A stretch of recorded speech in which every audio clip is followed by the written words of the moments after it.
Hey guys, and welcome back to my channel. Today we're going to take a closer look at the events leading up to, during, and after the May 4th Kent State Massacre of 1970.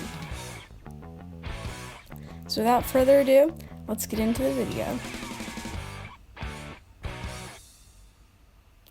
The United States' involvement in the Vietnam War was beginning to decrease until on April 28, 1970, President Nixon ordered a preemptive strike on Cambodia. This angered a lot of people, and young adults across the country began to protest the U.S.'s involvement in the war. On April 30th, Nixon went on television explaining more about his reasoning behind the strike. The day after, on May 1st, 1970, two peaceful rallies were held near Kent State University in Ohio. These protests turned violent, and the police were able to control it. On May 2nd, Leroy Satrum, the mayor of Kent, declared a state of emergency and calling in the National Guard. That same day, 1,000 protesters burned down the University ROTC building, and by May 3rd, 1,200 National Guardsmen were occupying Kent State campus. The governor of Ohio, Jim Rhodes, said he would use law enforcement against protesters. When these officers never showed up, students took to the streets in anger.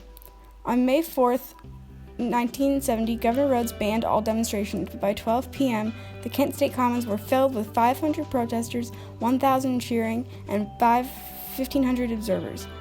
100 guardsmen armed with M1 rifles ordered the crowds to leave, but the message was not well received.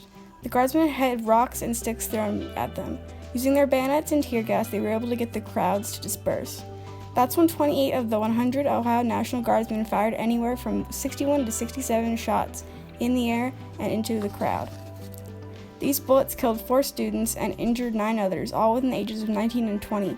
Victims Jeffery Miller, Allison Krause were protesters, and William Schroeder and Sandra Scheuer were only watching.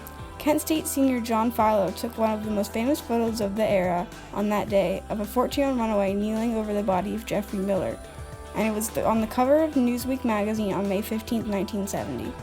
The photo inspired Neil Young to write the song Ohio, which his band Crosby, Stills, Nash & Young released on their 1971 album, Four-Way Street.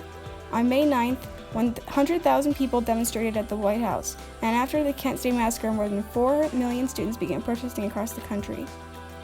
Afterwards, in court, the guardsmen repeatedly said that they feared for their lives, and in 1979, families of injured students finally settled for $675,000. The Kent State Massacre changed how we look at crowd control within police and military forces, and is an important part of American history. Thanks for watching. Don't forget to like, comment, and subscribe. The link for the song Ohio will be in the description box below.